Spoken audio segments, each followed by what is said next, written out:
The views, comments, stories, and opinions shared within this podcast are our own, or those of our guests, and in no way represent the views of the companies, associations, or organizations that any of us may work for or represent.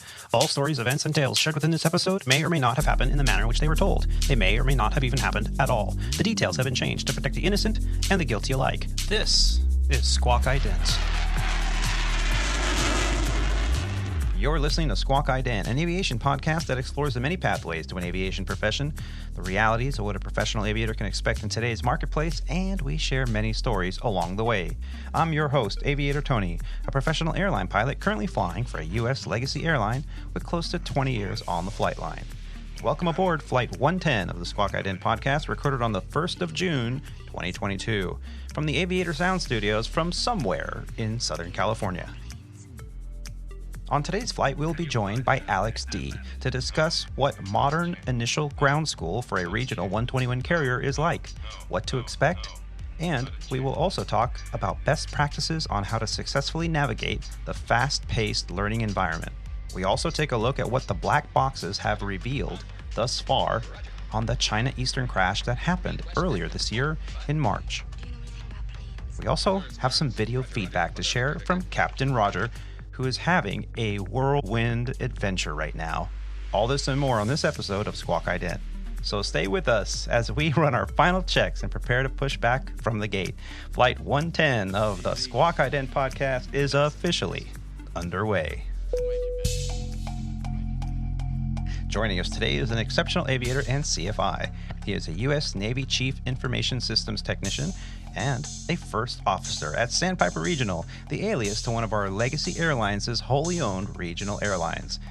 Joining us from the second floor of the Doubletree Hotel in Irving, Texas, where he's taking a break from his Embraer 175 systems studies.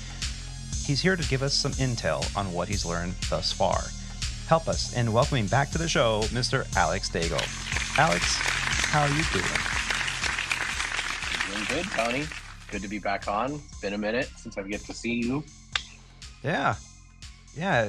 You were last on the show back in April. We were talking about that a little bit before the show here. Was it 106, I think it was, episode? 106, 107, something like that. Something like that, yeah. And, well, at that time, you were going through, getting ready to go through indoctrination. Do I remember that correctly? Yeah, I was in basically the waiting phase from orientation to indoc, basically waiting for my class date to come out to Texas for my starting of my ground school. Yeah, and so far, what has transpired in your initial training? So I got to Sandpiper HQ we started on the 16th of May. I went through the first week of basic indoc, basic into ground school and all that. And that's the company, here's the iPad, we'll get you fitted for your uniform. This is the FOM. This is how to look stuff up in the FOM, all the kind of important stuff of like the company itself.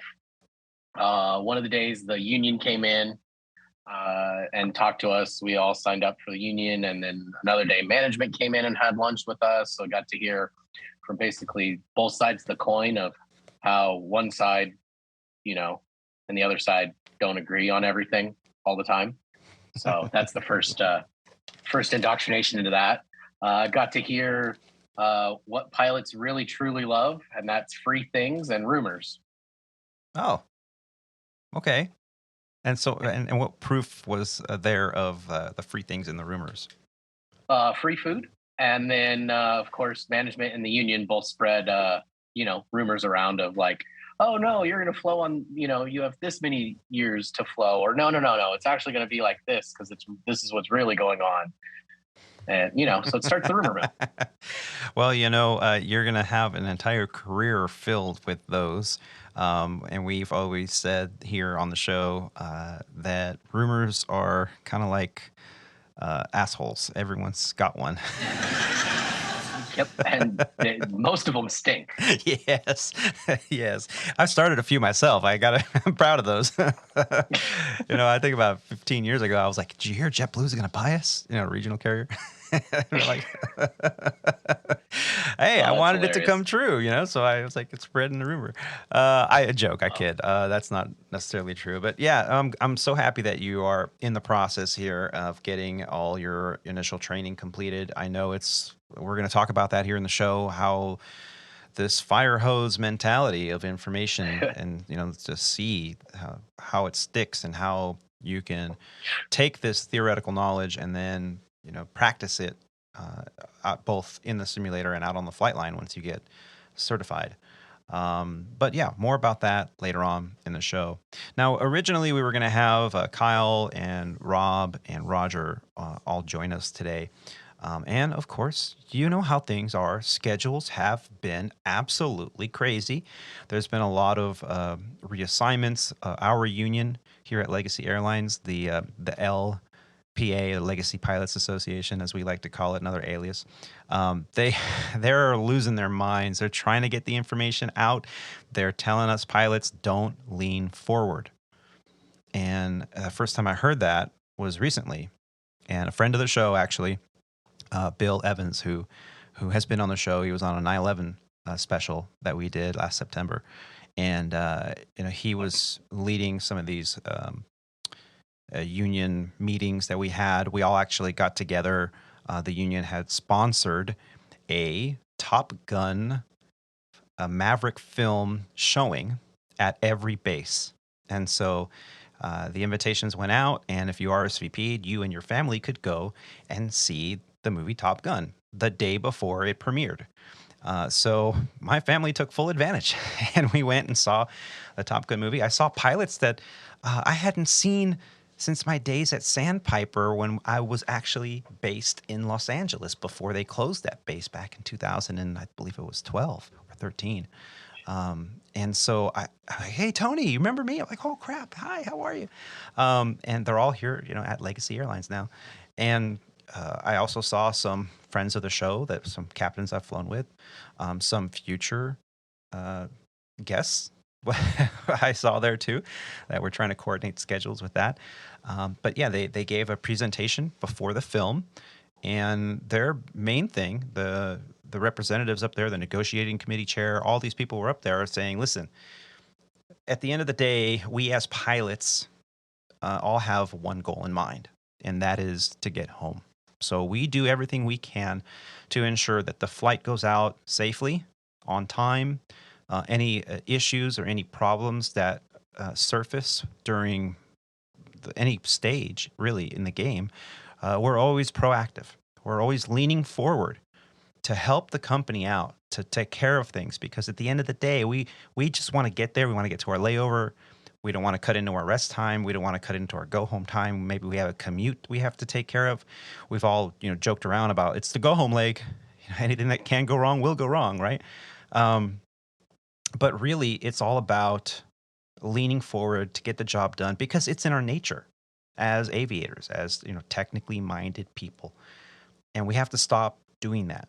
Because what happens over time, which has happened here at Legacy, and I'm sure all the other airlines that are out there, especially the mainline carriers, are feeling this right now. They're relying on us as the responsible leaders that we are to lean forward and take care of business. Is it our job to call catering 3 times because they neglected to do something? No, it's not, but we do. Is it our job to call for rampers, even though we called operations and told them, hey, we're on the ground, confirm, gate, whatever, G20 is open. Oh yeah, G20 is open, come on in.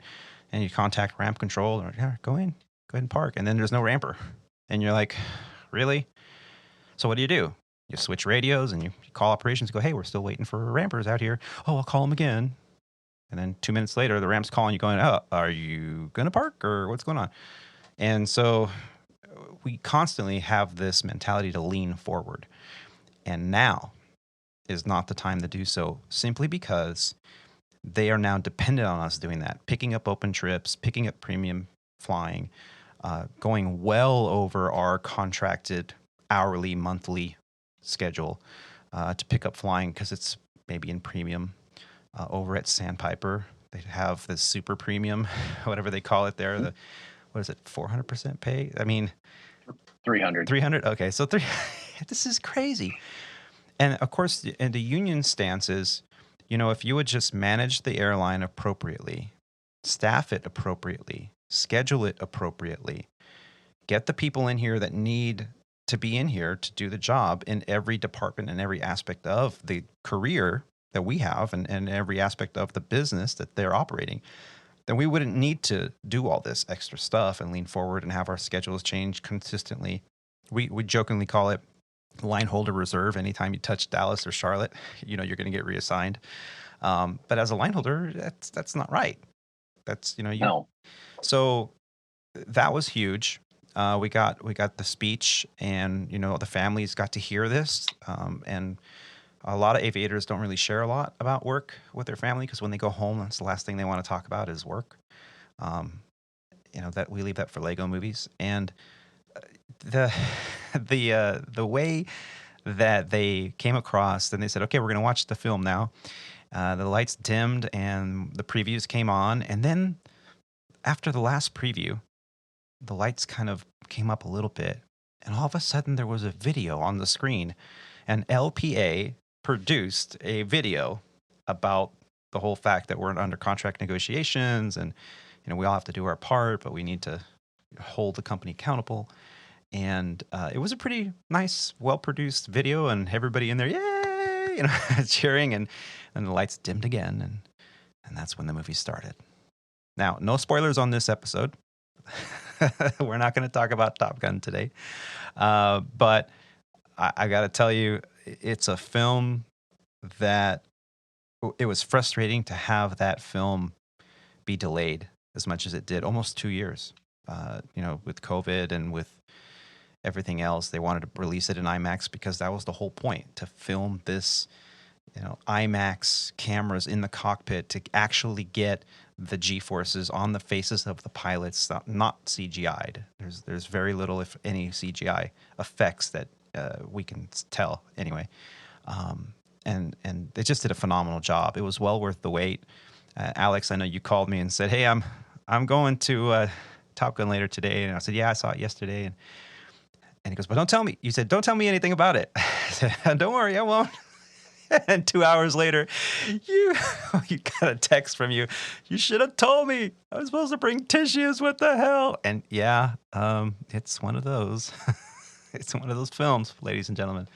Bring your tissue, and definitely worth seeing it in IMAX. Pay the extra money. If not, Dolby Digital, whatever. Good stuff. Good stuff. Yeah. It was a really good movie. Obviously, I know that we can't give any spoilers, but if I had to give it, it'd be 5-star rating, 2 thumbs up, 10 out of 10, whatever, that you can give it. It was well worth the wait. It definitely was. And Tony's right. When you watch it, you can see the G's being pulled in their faces. You can see the non-CGI that they use, because it was meant to be that way, because there's stuff that you just can't fake. Yeah. Yeah, and the storyline, they did a lot of respect, playing a lot of homage to the original film, the original screenplay. And I will say this, no, not all the original players are in the new Top Gun. Anyone, I mean, unless you've been living in a cave with no internet connection or something, like the gist of the film. And there's a lot of YouTube videos out there explaining the theory that the film was a copy of a Star Wars storyline where they have to shoot photon torpedoes down the shaft of the Death Star to blow it up. And, and it's like, oh, come on, guys. Come on, man. But I can see the similarities now. And they don't say what. It's funny that you say that, because when I was in the movie and they were talking about that, when they said the dimensions of the shaft that they have to do that, I'm like, oh, so I even said it. I was like, oh, so they're shooting at the Death Star. Yeah, basically. Yeah. But, you totally put that aside. Your criticism is definitely something squelched, because the film is just fantastically done, and well worth it. And we'll leave it at that. And the one scene, the aha scene for me, was at the very start, where he walks into that bar in San Diego, and he looks over, and there's this beautiful actress who's playing his newer, I guess, love interest, and he says, "Oh my God, Penny, how are you?" And I was like, "Penny Benjamin?" The Admiral's daughter? And yep. So Yep. That's a little bit of a spoiler there. I'm sorry, folks. What about you, Alex? What was your aha moment in the film? Well, it's not really. It's not really a spoiler, but obviously seeing the fact that Goose's son was in it. That seeing and watching his progression throughout the whole movie. We talked pre-show that the one moment that like I absolutely lost it and was bawling like a little baby. I'm not going to say the line because it was a well earned line by his son. That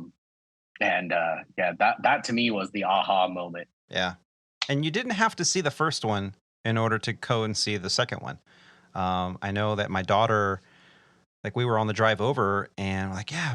And do you remember the storyline? And she's like, well, I never saw the first one. I'm like, no, I've seen the first one 100 million times. Mom has seen it probably. I've forced her to see it probably at least a dozen times. I can't believe you and I have never sat down to see it. And we start talking a little bit about the storyline. And she was like, nope, I've never seen that film. And we thought, oh, crap. I wish, I would have sat down with my 16-year-old and watched the film a couple days before so that she can get all the references. But even without that, she said it was a fantastic film. It was a great story. She could follow along with it. You didn't have to see it, but for those of us that lived the first one, lived through it when it was new, definitely worth the wait, man. Good film. Not going to tell you where I was when it was brand new. Were you still like in diapers or? No, it was pre-diapers. It was pre-diapers. You were in the womb? I was a glimmer in my father's eye when that movie was released. Oh, crap. Yeah. Yeah. Well, like I said, we missed having our other co-hosts on today. Rob potentially was going to join us, but he got a little bit busy with his family, errands or whatever he had to run, so totally understand. Roger, however, a couple days ago sent me some feedback to play here on the show. He is currently on a whirlwind tour. The owners of the aircraft wanted to go to the Grand Prix, so they left San Diego for Cabo San Lucas. Spent a couple days there, then went to Nice, France, where he sat in a hotel for a couple days while they were enjoying the races there. He and his co-pilot decided to take a little detour. They ended up in Geneva, Switzerland for a day or two just to go check it out, and then came back. Then they flew to Istanbul, Turkey. He sent us a video from Istanbul. Actually, no, he sent us a video from Nice, but he sent me another picture from Istanbul.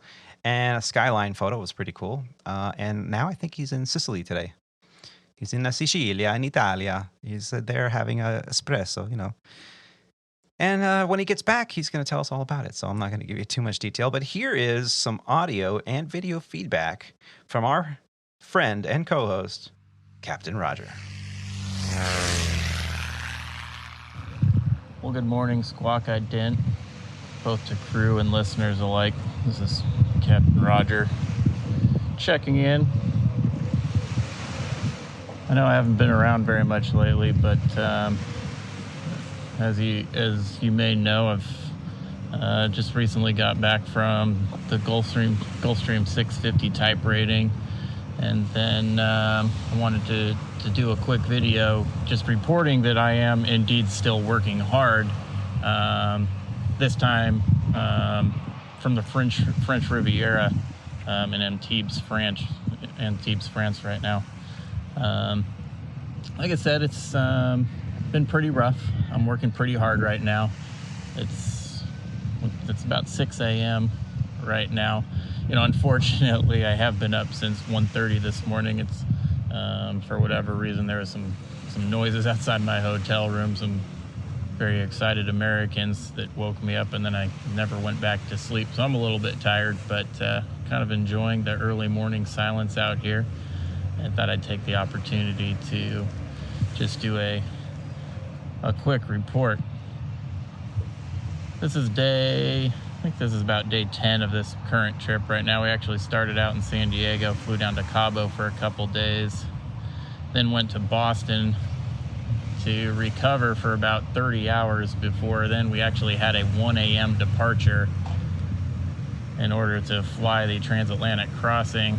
Just so happens that the people that we flew over here are here for the Monaco F1 Grand Prix, and part of that meant that it's rather busy down here, and with that, with all the spots and slots for airspace in Europe, we kind of had to make and land at a specific time, which happened to be 2 in the afternoon. We flew into Cannes, but in order to make our 2 p.m. arrival, it meant a 1 a.m. departure out of the Boston area. And so that was kind of a little bit of that was quite the ordeal, coming from the west coast and then to the east coast for those 30 hours. And then, like I said, leaving at 1 a.m. Fortunately, that flight went without a hitch, and we actually made it right on time and landed, I think, 2 minutes after, which is pretty good for a 7-hour flight to only miss your slot time by 2 minutes. We're here for one more day, and then we're going to be moving on to Istanbul, where we'll be there for 2.5 days, and then wrapping up our trip in actually Sicily for about 6 days. So I'll see if I got some time for those, either of those destinations. Maybe send another quick shout out, let Captain Tony know. And until then, I hope to see everyone the next time, maybe from Istanbul, maybe from Sicily, or maybe when I eventually make it back home. Hope everyone is doing well. Fly safe. Take care. Oh, Roger. Yep, he's having a great time. Yeah, working hard. But 11 days into his trip, I mean, gone for 2 weeks. From Antibes, he sent that in. Thank you so much, Roger, for taking the time out of your... I saw how busy you were on the beach from your hotel room. So busy. Oh, that was awful. Terrible. It must be rough. Yeah. And getting paid to do it, too, with the company credit card and going out and having a good time. Come on. Man. Yeah. You know, I used to... I said this in our group chat that we have, that like I used to love how Roger would give the 121 guys, crap about, oh, you guys don't understand how hard it is and blah, blah, blah, blah, blah, blah, blah, blah, blah. Well, I'm one of those 121 guys now, and I do appreciate having dispatch done and, showing up to the plane with 40 minutes to go to the flight and being like, oh, okay, cool. Hey, here's our paperwork. Oh, okay, cool. I'll see you there. Yeah. I mean, why would you want to go through all that agony and extra work, right? Yeah, right. Having to hit your slot time like within your window and only missing it by 2 minutes. Like, no, I'm good. I'm just going to hope that dispatch took care of that and just input my numbers and go. Exactly. Well, Roger, hey, we actually look forward to hearing all about this adventure. I mean, this is not stuff that us 121 guys are privy to, unless you're a wide body, long haul pilot, and I hope to get a wide body pilot on the show soon so they can explain to us how, it is just like what Roger's going through. Granted, not 11-day trips. Yeah. But yeah, those Part 91 guys don't have any regulations or, union representation to say, hey, that's too long, too many days in a row. So yeah, corporate guys, 2 weeks on, 2 weeks off, that's normal. Yep. Which is part of the reason why, like, I'm kind of glad that the company that I interviewed with back when you and I first started talking didn't actually end up happening, because that 8 on, 6 off just doesn't seem fun. No, and I've been offered to go apply for and try to fly for some charter operators over the years, and every time I go out and interview or make a phone call and ask about what's the schedule like, what are working rules like, and that whole 2 weeks on, 2 weeks off, it kind of was not something that I thought was going to be good for me, for my lifestyle, my quality of life. I like to be home often. It's bad enough I'm gone sometimes for 4 or 5 days on these longer trips, but definitely I enjoy the schedules of a 121 commercial passenger flying. The long haul box stuff, the boxes don't complain. Yeah, I get all the perks, but it's kind of it fits my wheelhouse just fine doing this. I too had a little bit of an adventure recently. I'm senior enough now to where I can get 2 weeks of vacation back to back with the company, right? What? Wow. Yeah, it was actually amazing. And the whole family were like, okay, what are we going to do? What are we going to do? And I was like, well, we rarely go anywhere. Let's take a little adventure by air. Let's non-rev around the country. I mean, school was still in here. The elementary and high schools were still in session for another 2 weeks. And I thought, perfect. This is perfect timing. My daughter had finished her homeschooling, so she was all ready to go. And we're like, well, we don't want to do anything international. Not quite yet. So we were going to go spend like 3 days in Chicago and then hop on a flight and spend maybe a day in Boston, and then hop on a flight and maybe go down to Miami for a day or two, hit the beach down there, and then maybe migrate back. We even talked about San Antonio or Austin on the way back, and just make these stops and just kind of book a flight and then go to the airport. And everything was going to fit in our backpacks, and we were just going to go for a week and a half and just have an adventure. And 2 days prior to this all happening, I started looking at the flight loads. for a day and a half, I went through all our non-rev travel planning software, and I tried every flight configuration known to man. The only thing I could have positively got us on, because there was more than 2 open seats on a 200 passenger or 150 to 200 passenger airplane. The only thing that had more than 5 open seats was one flight that I found on the first day of the vacation from LA to Phoenix. It had like 35 open seats, and I thought, hey, it's green, it's good. We can get to Phoenix, and from there we can kind of figure it out. That was the only flight that wasn't red, meaning less than 5 seats available with 10, 15, 20 people on a revenue standby, not to mention all the other non-revs. When you're non-revving as a pilot by yourself, commuting back and forth to work, you list yourself for the jump seat, or you list yourself and you look at the list of standbys and you go, well, I'm the only pilot, and you get on the jump seat, no problem, right? And we're going to talk about that, yeah. Alex recently got to sit in the jump seat. Your first, right? Yep. And so, but when you're traveling with your family and there are children involved, you gotta have some kind of security that you're not going to get stuck somewhere like Portland, Oregon for 5 days trying to get out of there on non-rev. You end up buying a full fare ticket, So, yeah, we elected the day of that morning. We're like, just cancel everything. We're not going to go. We'll just drive. So the airline pilot and family jumped in the FJ and drove up Highway 1 and just kind of like chilled, speed limit or less, stopped often, stopped at Morro Bay, stayed at Morro Bay for the night, had a just wonderful dinner with a view of the sunset. And then the next day stayed in a quaint little hotel. We stayed there before, actually. It has little fireplaces in the rooms and the little doilies on the tables, and the curtains are all like 1980s threw up in there. But it was fun. And then we continued up the coast and ended up driving through Big Sur and checking out the sea lions, and ended up in San Jose, California, and went to Japantown in San Jose. They have a little Japantown area, had some of the best Japanese hot pot I think I've ever had. And then the next day, San Francisco, and we had originally planned to do a little bit more of an adventure, to include Tahoe and Yosemite and maybe even Vegas, but we ended up cutting it short and drove home and spent another couple days with family, and that was it. That was our vacation. And in the end, it turned out to be relatively relaxing and not a lot of stress. Not a, are we going to get on the flight? Are we not going to get on the flight? So, that's unfortunately, people think, oh, you're a pilot and family, you fly for free. Yes, kind of. Space available.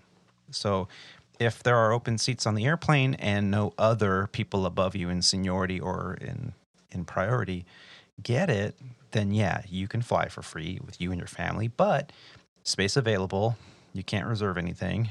And, when the flights have 10 or 15 open seats, then okay, great. But nowadays, every single flight is overbooked, oversold, and they are canceling thousands of flight. Every carrier is canceling thousands of flight this summer because of lack of staffing and lack of airplanes. But depending on who you ask, this pilot included, I think it's mismanagement of resources. Well, I don't think I know it is. So you had, and Alex, you had texted me a bit, and you're like, "Hey, my first time jump seating. I'm gonna check it out. And how do I do this? Tell me about your little adventure." So we got the reason why I got to jump seat and go home was so I was in through INDOC, and they split up our INDOC class in 3 different chunks. And I was in the first chunk that immediately rolled into the next phase of training. They sent the other guys home for a week or 2 weeks, and they're coming back to go into specials and then into systems and all that. Well, after we got through, so the next week was 2 days of special training, which is how to use the door, how to use the slide, jump down the slide, all that kind of stuff. Fatigue management, all specials, non-system related and non-FOM related stuff. And then after specials was days off, and I say off loosely, to complete our computer-based training modules. Well, I completed mine way ahead of time. So I was like, well, I'm done. I'm going to go home.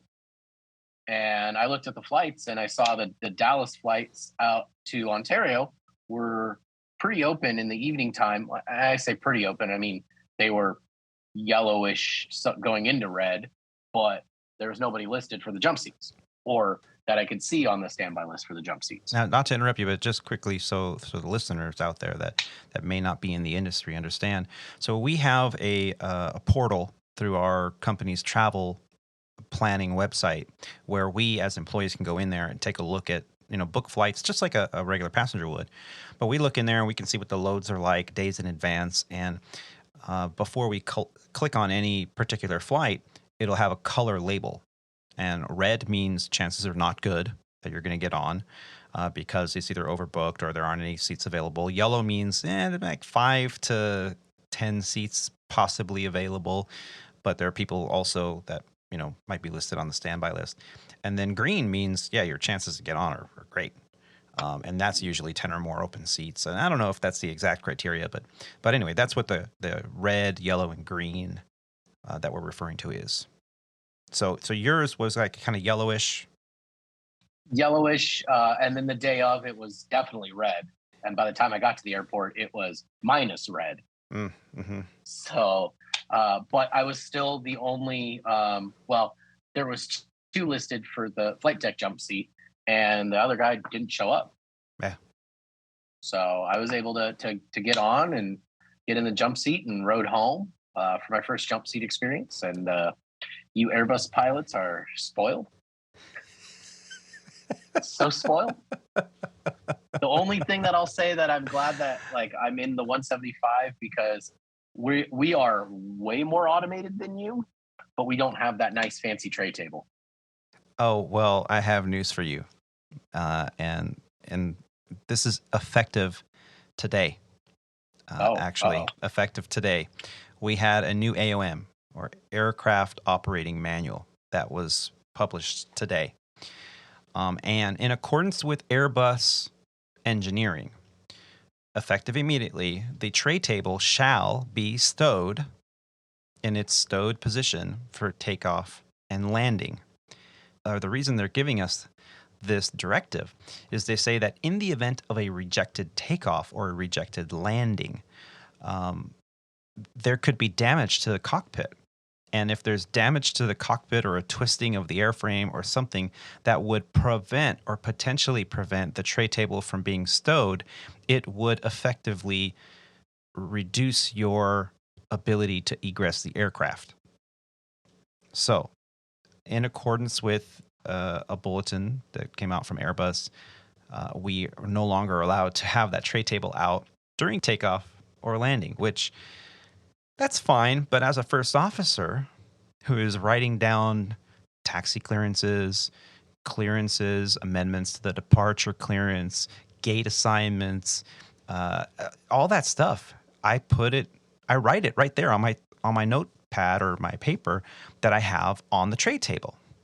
And they'll say, oh, well, why don't you use that little, notepad or scratch pad table that's on the windowsill on your right? Well, there's something there called an EFB tray.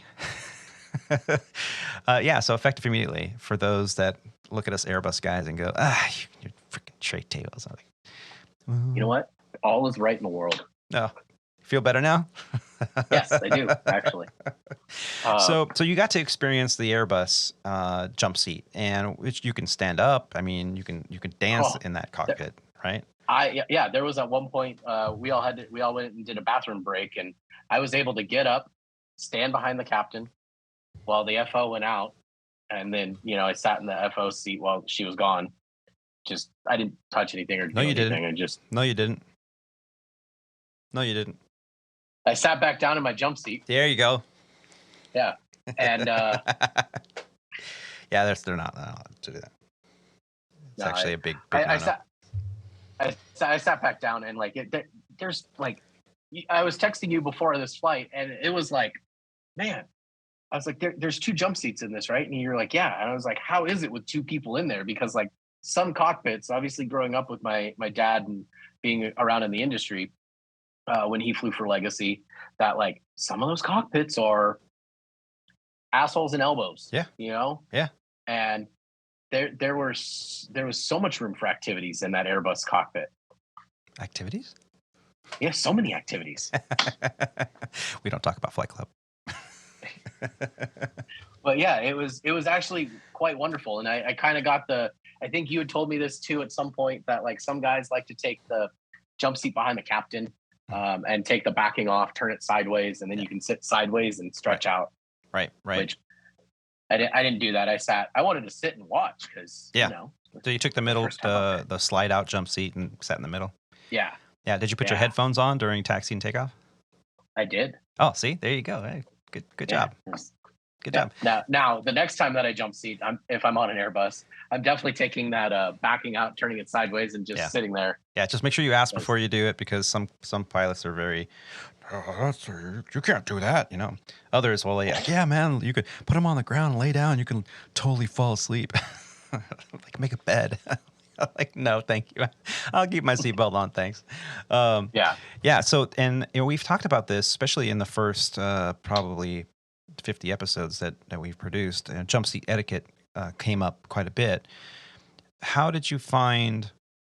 I mean, we've talked about it, so you were knowledgeable. But how did you find that whole asking permission to sit in the jump seat go? Was it pretty easygoing, or was it stressful? Or? Yeah. No, it was pretty easy. I got my my ticket, and there was a couple FAs that were trying to catch a ride home as well, so they were getting in the back. But went up to the captain while we were in there, walked up. I was like, "Hey, captain, just trying to catch a ride home. Do you mind if I ride with you?"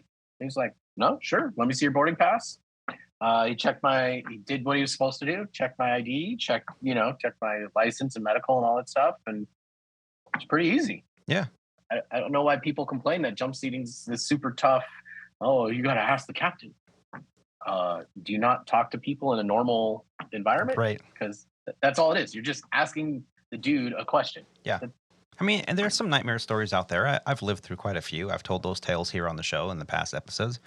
But for the most part, it's if you know what you're supposed to do, though, you walk in there with an air of confidence and you say, "Hey, Captain, is it all right if I catch a ride with you?"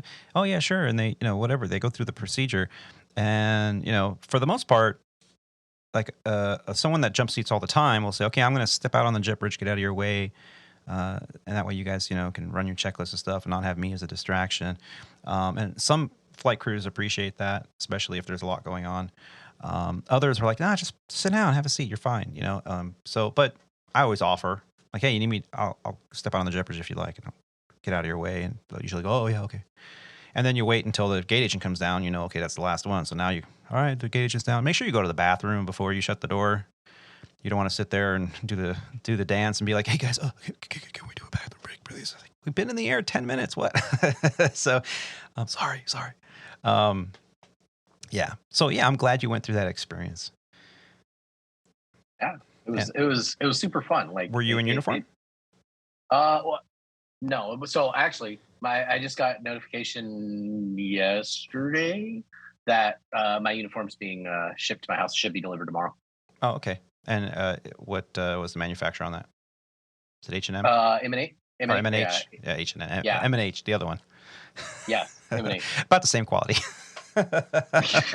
Probably. Yeah. Here's some advice. Wash the shirts thoroughly before you wear them the first time. Okay. And the pants and the jacket obviously are dry clean only. I've been washing my pants every time. They don't last as long. I have to buy a new pair every year. I always have at least 2 or 3 in rotation.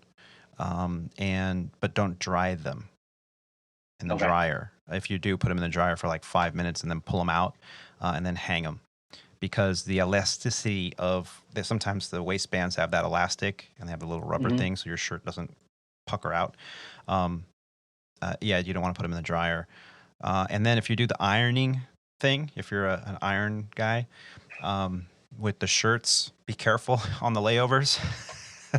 Don't just put water in your iron and then wait for it to start to heat up and then just stick it on your beautiful white shirt, because I guarantee at least 1 out of every 2 irons has either black soot or calcium deposits that come out, and then they stain your shirt and ruin your shirt. You don't have to remind me. I've been in the military and I've been in hotels and stayed with doing all that. So yeah, no, trust me, I'm well aware of ruining uniforms because you don't check the iron. Yeah, my grandfather taught me when I was, I think, 6 or 7 years old. Always have a handkerchief in your pocket. As a man, it's part of the definition of being a man, is have a handkerchief in your pocket. For one, if you see a damsel in distress, you can hand them a nice clean white handkerchief and they'll be impressed. It's worked. It has worked. But more importantly for you, you get a runny nose or something, instead of scrounging around looking for a tissue, which when you're in the cockpit, unless you have a experienced flight crew that goes, "Hey, there's no tissue box in here. Hey, can we get a tissue box up here?" There'll be times when you'll be up there with nothing and you're not going to sit there on your sleeve. Oh, sorry about that, Cap. Yeah, so have a handkerchief. Yeah, and what I do is I take that handkerchief out because I always have, a stash in my bag, and I use that as a barrier between the iron and the shirt. Yep. That's good advice there. I like that one. Yeah, but I figure I'll just use the A.C.s printer paper since we like to kill trees. We've gone completely paperless now over on our side. I don't know about you guys. Are still printing out the releases? Yeah. Well, yeah, we're still getting the releases from up top. Yeah. And then obviously all throughout the flight, you get all those messages and your TPS reports, and I better have that new cover letter on that TPS report, I tell you. It's funny. So one of the guys who's in my class, he's 2 numbers senior to me, only because we break down in the age, right? He's a little older than me. Right. And we're the only ones who get the office space jokes when the TPS thing comes out. And like the rest of the class is just like, what do you mean TPS reports? What are those boomers doing talking about? Oh my God. Yeah, no, it's just hilarious that like we're snickering at TPS reports and like everyone's kind of just like, what? What's the TPS report? I don't get it.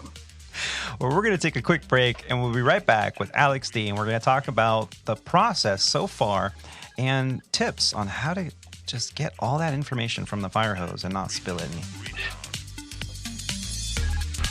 We'll be right back.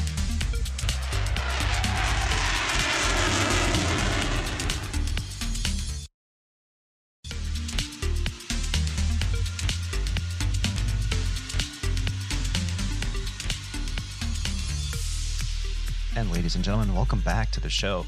Well, we've been speaking with Alex D about his new hire training and what he's been experiences, some of his adventures on the jump seat for the first time in his career as an airline pilot. We also listened to some feedback from our very own Captain Roger and his whirlwind adventure. But now I would like to dive a little bit more into some more specifics about your ground school. Now, here at the show, we obviously we're all about the journey in today's aviators and the realities that they can expect in today's marketplace. What better way to demonstrate that with someone who is real time going through that process? So, Alex, I just want to say thank you to you again for being such a great part of the Squawk Ident community and agreeing to be with us here, and we're going to see a lot more of you here on the show as you progress through your experience at Sandpiper Regional. Now, earlier in the show, you talked about the process, how you had your orientation, you went home for a while, and you came back, did some in-doc, went on a little bit of vacation, and then came back and started your ground school. Now, walk us through the first part of your ground school. So once you came back for your aircraft ground school, what were the first few days like? Well, so technically, when I went on vacation, I was in my first phase of long-term ground school. Okay. So Sandpiper, I'm going to hold up a sheet, and I know it doesn't mean much, but there's a hard, like, dotted line across the first week here. And of course, now I try to hold it and it goes away. But I'll send you a picture of this later. How about that? But in the first line there, it talks about in-doc, and then there's a line that divides it. Basic in-doc is still considered not long-term training. So long-term training starts on specials, day one. So last Monday, I started my long-term training. And like I had mentioned, they'd split our in-doc class, which we were the biggest in-doc class yet until this last one started going through. We had 29 in our in-doc class. Oh, wow. And the in-doc class before that had 14. Sandpiper is finally deciding to, I guess, not mismanage their in-doc classes and start to fill it better. But it's still not enough. Well, that's a whole nother topic. But so specials were 2 days, and then like I said, it was 3 days off for CBTs. And you click through them and pay attention. And I say pay attention as best as you can to those CBTs because they are just long and boring. The system on the Embraer 175 has... And the computer voice is in... Oh, God. And the internal air turbine temperature range from engine start to stabilize engine is... At least they tried to change it up. Yeah. You know, they tried inserting other voices to make it so it's not so boring. Right. But it's, oh, God. So like I said, I finished those. I came back on Sunday. And when you leave and go to training from your home, you can insert yourself into the computer system on a must-ride travel back to training. And so that's what I did when I came back. Oh, so you got positive space travel back to training. Yeah, good. Yeah, which it makes sense, right? Like if you're going to training, you need to positive space yourself. Right. So I did, and I got out on that Sunday. I was, I'm still hoping that I'm going to cross paths with you one of these days when I'm going out to Dallas. Hasn't happened yet, but it will. Yeah. And then, so now I've been in systems for this week. And we were in systems 1 and systems 2. I'm trying to find my notebook. Give me 1 second. Still talking while I'm doing this. So systems 1 and systems 2 days were talking. The first day was about performance and weight and balance. And I showed you that form earlier. The manual weight and balance. Yeah. So that was basically day 1.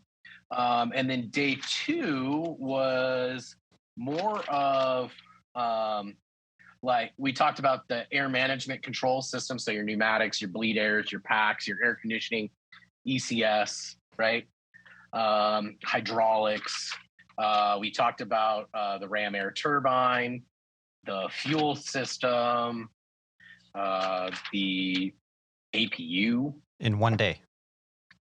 No, APU was on the other day, but the next day was engines, thrust management, the electrical system, the fuel system, the air management system, the hydraulic system, and the fire suppression system. So speaking of fire hose. It is, the expression is true. I know you guys mention it all the time going in here, and it is really drinking from a fire hose. It really is. And I sent a text message to my wife. I said, this really is like drinking from a fire hose and forgetting how to drink. Sorry, my Siri just decided to go off, apparently. No worries. So you got a taste of what we were talking about here on the show. And there are ways to retain that information. You're not going to obviously retain it day 1 unless you have an endemic memory and you can remember everything, which I so wish I had that talent. Oh, God, I wish I did, too. It'd make life so much easier. I forget more than I've ever learned. Well, they call it the FAA. It's the forget all after. Oh, I haven't heard that one. What? You've been a pilot longer than me, and you've never heard it's the forget all after? I would never say anything disparagingly against the FAA. So you're drinking from the fire hose. What techniques are you using? Are you studying in groups? Are you meeting up after, or are you all going to the cowboy strip club and partying like rock stars every night? A little bit of column A, a little bit of column B. No, we. So when we, I say we because there's a group of us. We met. I actually met a few of these guys back in ATP, CTP. Oh yeah. So back in February, I met with one of them, and he's the guy who's 2 numbers senior to me. He lives out here. He's the guy that I sent you the video of his house on the runway. Oh yeah! Wow. Yeah. Only in Texas, right? Yeah, right. He had his own hangar house. Oh God, it's beautiful, so beautiful. # retirement goals. That's it. Yeah. So, but he was in ATP CTP, and he introduced me to the people that were all going through INDOC together. So we met up in orientation again, and kind of had like a dinner the night before, and just like, hey, how's everybody? And then okay, bye. See you whenever we start class. And then we were waiting and getting our class dates, and he actually got a class date 2 weeks prior to everybody else going into INDOC, which was kind of like, we were kind of all like, no, not Mike. Mike's gone. But as it stood, he was the tail end of his class, which caused him to delay for 2 weeks to start long-term training. And I was the number 1 in our NDOC class. So I was rolling straight through. I see. So we met back up again. Oh, okay.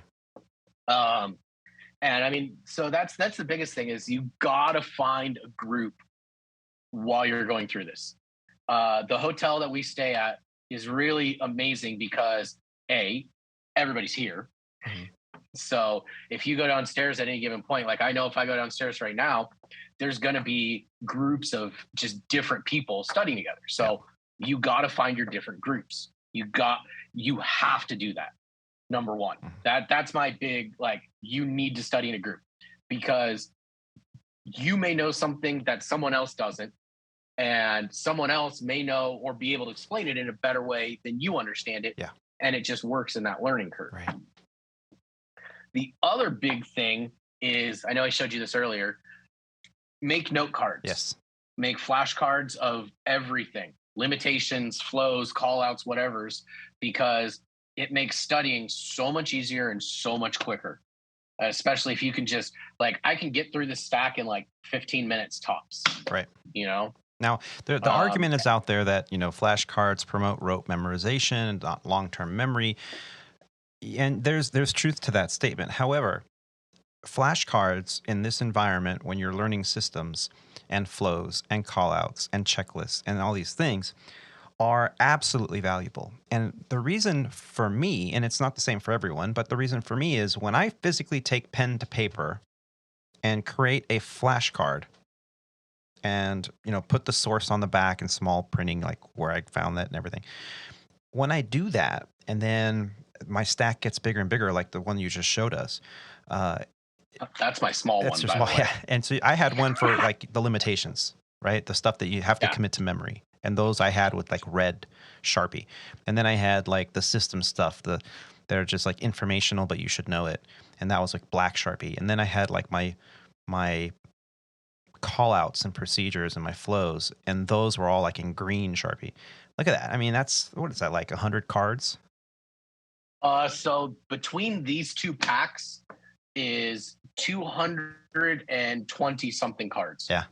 And you'll never want to get rid of those because you put a lot of time and effort in those. I still have mine. I still have mine from my Embraer days 20 years ago. Sandpiper, 15, 16, 17 years ago, a Sandpiper. But you were flying them when they were brand new airplanes. Well, they were the top.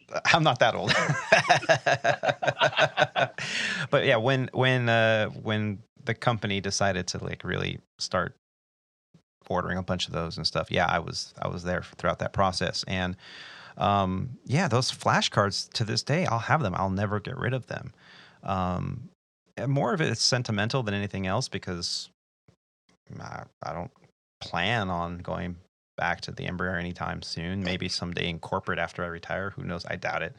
Don't worry. They're trying to phase them out here, so you'll probably never see them again. Right, at least the 145. Unless I end up like in Guadalajara flying 145s for some dodgy character. I don't know. You never know.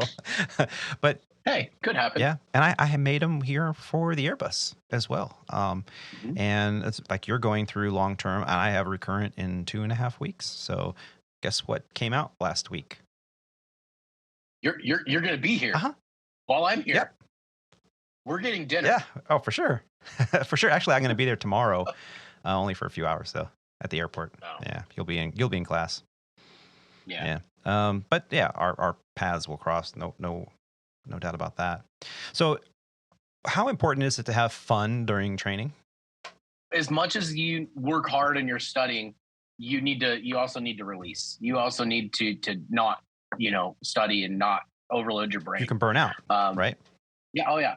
I always told my students when they were going in for their check rides that like, hey, so your check ride is Tuesday at 4:00, or that's actually really late. Tuesday at 2:00, right?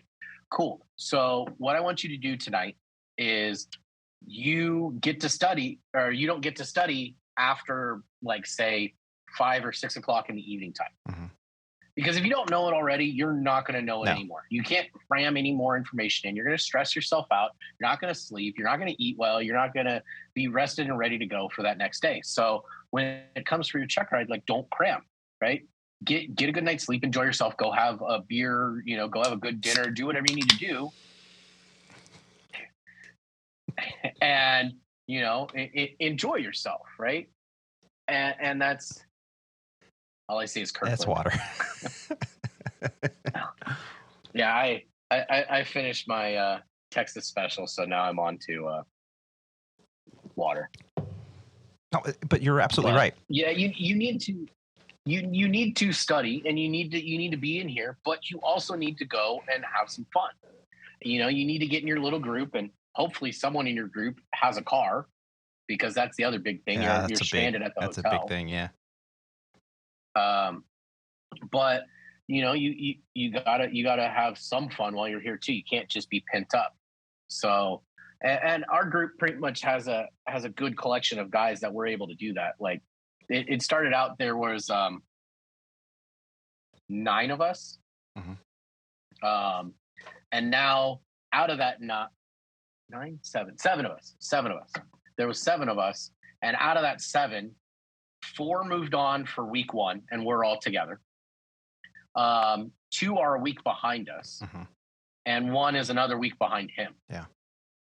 So, but the 2 that are behind us, they're coming up and trying to study and get with us, to see, hey, what's going on? What's the next phase?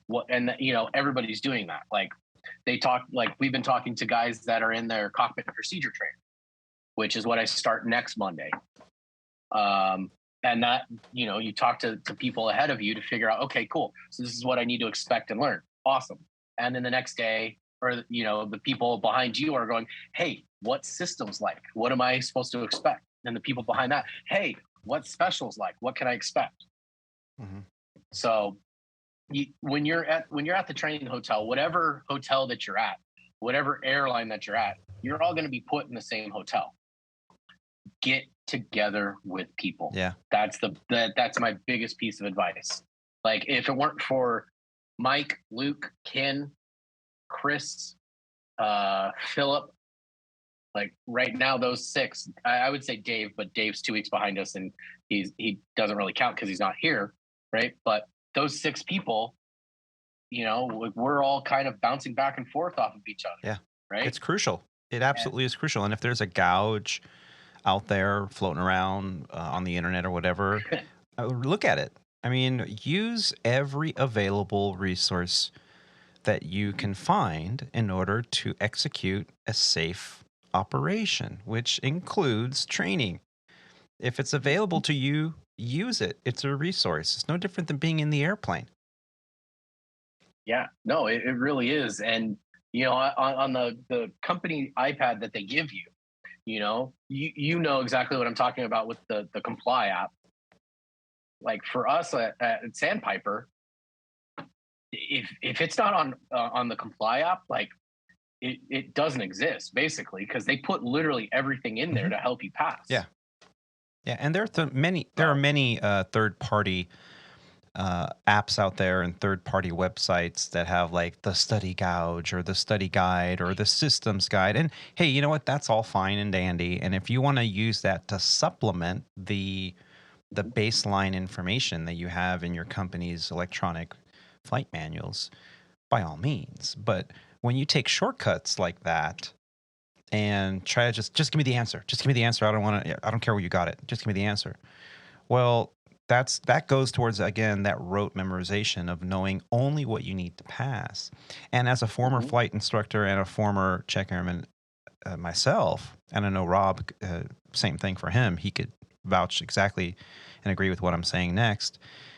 And that is, I would rather have someone struggle on a sim ride or on a line check. I'd rather have them struggle and figure it out the right way to a successful outcome than to have someone who just got lucky and the only thing that went wrong, it was the one thing that they knew how to do, how to repair or how to fix, and that's the one procedure they got, and because maybe they read the gouge and that's the one they got. And I'd rather have the guy that struggled or the gal that struggled and figured it out than the person that had like the perfect little ride but they're weak in other departments, and we just didn't catch it. And most of the time we can kind of tell because some of the responses are like questionable, and it's like, okay, well, you passed, but how many times have I been through and say, well, you passed, just make sure you hit the books on those, whatever, that system or that procedure. And I'd always, okay, and I'd sit there and write it down in the debrief. A lot of people, they debrief after the sim ride. You're just brain dumped all your information because you're exhausted. You're mentally exhausted. Yeah. And they're telling you, okay, well, you got to do this better, and this better. But, you're fine. You're within PTS. And you're like, okay, great. And it's like, what did they tell you had to fix? I don't know, man. Information's gone, spent. And a couple days later, you'll remember. But I always would write it down and make sure that I, reviewed that stuff, because I'd rather fix a problem before it kind of grows into a bigger problem, and then could potentially mean me having to redo something or repeat something or not have a pass. Yeah.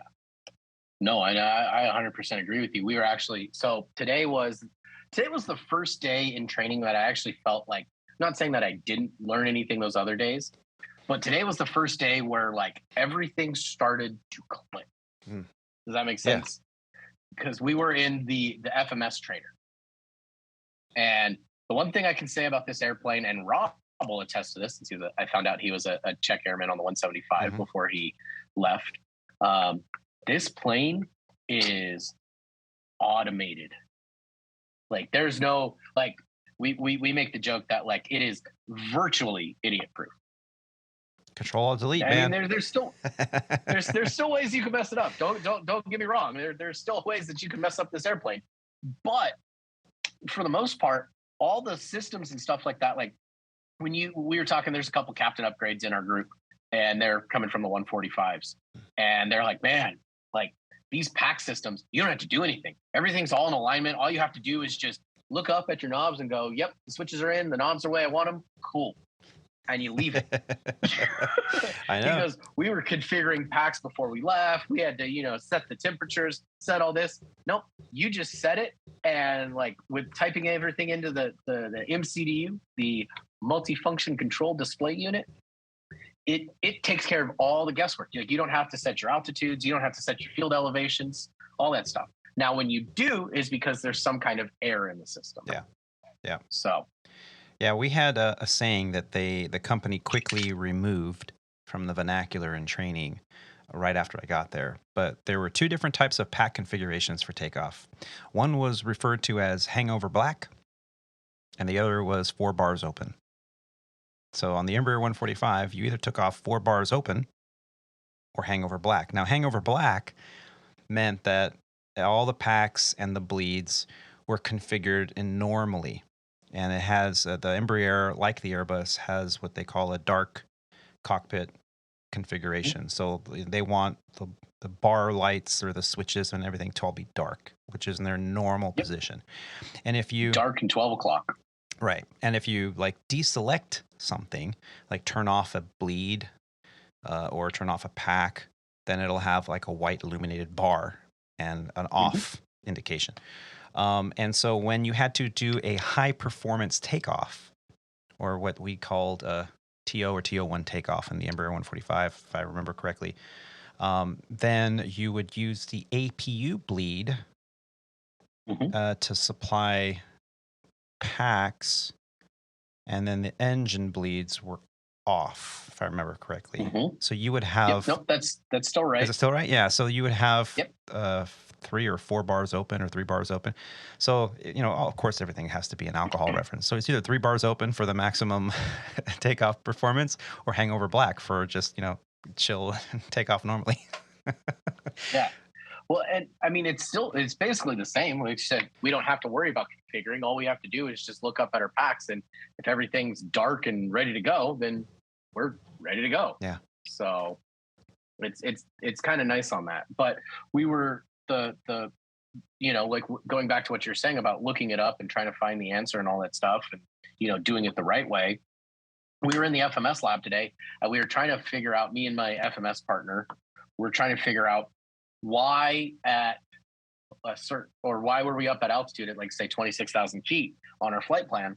Why were we getting in heading mode the bank angle limit, like, only going to 17 degrees, so half your bank angle? And we knew that it had to do with being in heading mode. We knew all that, but we didn't know what altitude that it kicks over, so you're not going to like pull over. Right. So the instructor basically said, okay, look up in the AOM or the FOM, like, figure it out, right? Yeah. And we did. We did our due diligence. We looked, and he was even looking, and he came over to us at one point, and he's like, it's about 25,000 feet is when the switchover happened. It's not, there's nothing in the book, because we were looking, we're like, we can't find it. Yeah. So I'm reaching, and I'm probably wrong, but in the back of my mind, and mind you, the last time I had any kind of training for the Embraer 145 was more than 5 years ago, but I want to say 24.5 plus or minus 400. I don't know why. But there was nothing like hard listed in the book that there was a certain altitude. Yeah. Well, it wouldn't be in the AOM, because I know they've changed the way all these labels are. It used to be we had AOM Part 1 and AOM Part 2. And AOM Part 1 is everything you needed to know while you're on the flight line for the systems and the safe operation of the aircraft. And then AOM Part 2 was the gray book. We had books back then, not electronic. And in the gray book, that was the dusty book, and that's when you could keep it home. You weren't required to bring it with you, but that had like all the specs, like a mechanic would have to like look into that and see. That's where all your altitudes and your specs and your dimensions for everything were. And there are pilots that knew that book backwards and forwards, the AOM Part 2, the dusty book. But that's where you would find that kind of stuff, not in the red book that we had, the AOM 1. So we have, so now in our vernacular, right, we've got it is now called the Flight Operations Manual, or FOM 1. Yeah, like us. Yeah. Right. Yep, that's what you guys have. And that's your company specific rules and operating stuff, right? That doesn't matter what airplane you're on. That's non-aircraft company wide procedures. Yeah. Your AOM 1 is aircraft specific procedures, right? So that's going to be, for us, the 175. That's going to be your flows, your call outs, all that stuff, right? How to take a cold dark airplane from cold and dark all the way back to cold and dark. Yeah. Right. And then AOM 2 is your systems and how they all operate, like what you were saying in the mechanic world. And that's kind of going into, hey, what altitude does this happen at, right? So, and that's what we're doing. We scoured the FOM, we scoured the AOM 1 and 2, and couldn't find it. Even tried to dig into the QRH, maybe it's thought it was in there, but no, we couldn't find it. So the instructor did come over at one point. He's like, yeah, it's about 25,000 feet. I couldn't find anything specific in the book. I just know that it happens about 25,000 feet. So, but no, that's exactly it. Like, they would rather see us struggle and do it right and get it right than to just the EGT for the APU start is 1,032 degrees. Well, cool. How'd you find that? Where is that? So it's stuff like that. It's in the red. It's in the green. If it's not in the green, something's wrong. Pretty much. So, and that's kind of where I'm at right now. Is we're through technically our second week of long-term training, which tomorrow will be the third day of systems. So they split us. Our group of 20 split for today and tomorrow. And the first half, the more senior people went to Systems 3, and the more junior people went to the FMS lab. Okay. And then tomorrow we're flip-flopping. So tomorrow we're getting systems and they're getting FMS, only because they have a limited amount of computers that they can use for it. Right. And then Friday we go into CPT prep. And CPT, for the listeners that don't know, is cockpit procedure training. This is where you go through, and instead of having your paper tigers or anything like that, you have your actual like touch-screened computers of the airplane, and you run yourself through a scenario that you're actually going to see in the sim. Right.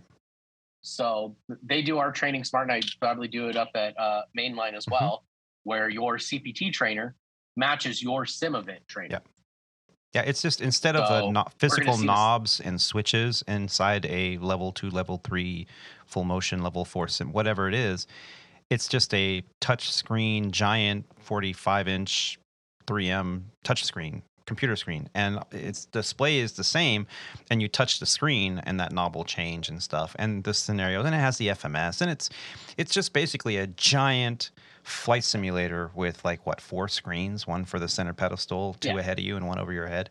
I mean, it's pretty much, and it's all touch screen stuff. And one of the most fascinating pieces of equipment. I mean, it's amazing that the technology is there. Now, granted, when I was going through CBTs, we had a paper tiger that was in a cabinet that had a light switch that you would kick the toggle switch at your foot, and all the lights would come on, and it looked just like it, but nothing happened. you just look up and you're like, oh. I'm gonna send you a picture later tonight. Down in our study room, they have two of those old school 145 trainers that it's at the bottom of the pedestal. You kick it on and the lights come on, and it's the trainer. Yeah. But it's funny because those trainers are covered up now with 175 poster boards over it. So. Oh, so they didn't even put a new trainer for the 175. They just put put the paper tiger of the 175 over that. Yeah. Oh, so, man. But I mean, you know what? I honestly don't care because they all gave us a paper tiger for our own keeping and having and all that stuff. And I showed you earlier, mine's in my hotel room on my wall, right? So that way I can study and do all that stuff. But chair flying honestly, is a crucial part of your initial and your recurrent too. Chair flying is definitely going through your flows and everything. And people think, well, once you learn it once, you're fine, right? No. Because the company keeps changing stuff all the time. The rules of primacy will come in, especially when you're fatigued and you're out there on the line and you're stressed. Guess what you're going to do? You're going to do your Cessna 172 before start call outs for a second. You're like, yeah. And no, you're right. And that's why it is so crucial. And even still doing this in my room, like I do it for a little bit, but then I'll go downstairs because I would rather work on the flows with, somebody else. Mm-hmm. Because again, like I learn the best way is that like I like to know why you do the thing you're doing, right? And like our I'm blanking on what it is, but we have the checklist, the cockpit preparation checklist, or hold on, there it is. We have our checklist. Hey, there you go. Front and back or just one? Yeah. The checklist is just one, but on the back side, it's kind of just informational stuff. Okay, cool.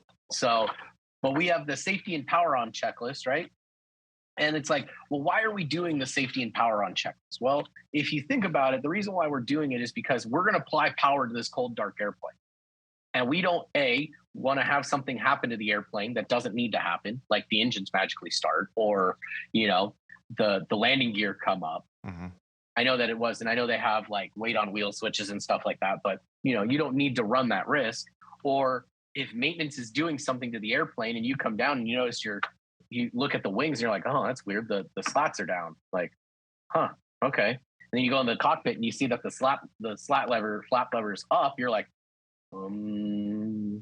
well, that doesn't match. So let me make a match, right? Because if you go powered on, well, there could be a maintenance guy up in that wing right now, and now you've just scissored him in half with the hydraulics of that slat. Right. So, and that's, I like to know that reason, right? And that's the whole purpose of the safety and power on checklist, right? So it's stuff like that. Why do we do the flows that we do? Well, if we're doing our before pushback flow, right? Or before pushback flow, we're closing our window. We're checking, to make sure our PFDs and MFDs are good. We're making sure the ADS heaters are out so that we're not getting electrical because we're about to start the engine and that's a high electricity draw, right? So we want to save the batteries for the start and have the pneumatics and all that stuff get ready. And we want to make sure that our doors are locked on the status page and our flight door is locked and all that stuff. So, all these things have a logical thing of why they're going the way that they're going. Yeah. And the sequential order is crucial. And people go, well, I got it done. It's like, well, you got to do it in the right order. There's a reason. There's always a reason. So, yeah. And you mentioned earlier. It was. Oh, go ahead. No, it was interesting. Obviously seeing it at mainline, right? Like you just see the both pilots, different phases of the flight, and you'll just watch them. And like the captain will start reaching for something. And then the co-pilot will reach for something, and then they'll just go back and forth, and you'll just see them dance around the cockpit, not saying a word to one another. And they're like, "Okay, cool. Hey, before start checklist." Oh, okay. Yeah. Triggers and flows. And I'm like, triggers and flows. Yeah. I'm like, what the hell just happened? Yeah. Captain did that. That triggered the FO to do this, and which triggered the captain to do that, which triggered the FO to do this. And so, it's a dance. And it's funny. You don't even have to know the person next to you. You've never flown with them before in your life. and you sit down in your cockpit. Hello, my name's Dave. My name's Bob. Whatever. And all right, you ready to go? 5 prior. That's a trigger. Okay, what do we do? 5 prior. Okay, let's do it. Let's route verification. Okay, let's do the before start checks or whatever. Okay, and so you run it, but you've already done everything because all your flows lead to this moment, and then the checklist is just that, to check that you did everything on the list. So yeah, I mean it's a great experience that you're going through all that. Thank you for sharing that with us, with how you study all that fire hose information. How do you retain it? The note cards is a fantastic way to do. What I used to do is I'd go through them, and then and you probably have started to do this as well, although you're still pretty early on in your training. I would put the stacks in a particular order, and like every system was in its own little stack.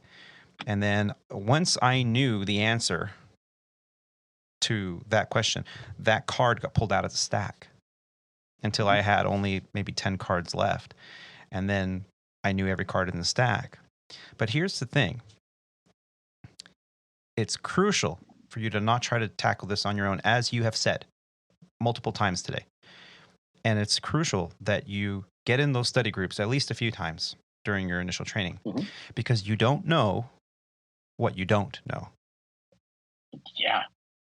And sometimes, you can read that book, you can, just drink from that fire hose, but the one thing that you missed might be crucial for your check ride. And that one thing that you missed, you didn't know you missed it. But now that you went downstairs and went, wait a minute, where did you get that? Yeah. Oh, that's right here. Oh man, I missed that. Thanks. And you'll be helping them out too. Well, and it's funny. So we've been obviously in day one of INDOC, one of the senior manager guys comes in and he's like, start memorizing your limitations and your memory items now. And we're kind of like, okay, yeah. He's like, no, it's gonna come up later, and you're gonna need to know all this information. So we're kind of making a joke out of it, But so we our stack of limitation ones, right? We'd go through it, and we pretty much know all the limitations, right? So we've been working on our triggers and flows. Well, I said yesterday, or yesterday or the day before, I was like, okay, well, let's take a break from triggers and flows, and let's go back to limitations again. And holy crap, did we forget some of the stuff that was in limitations? Yeah, you can't just read it once and go, okay, I got it. It takes time. Yeah. That you got to develop that comprehensive understanding. So, and that's kind of where we're at. And I have the same technique as you. I just don't do it in systems. I do it in for all the limitations. It's all the limitations, and I just start going through, and I'm like, okay, yes, no, yes. So when I get done, I have 2 files. Yeah.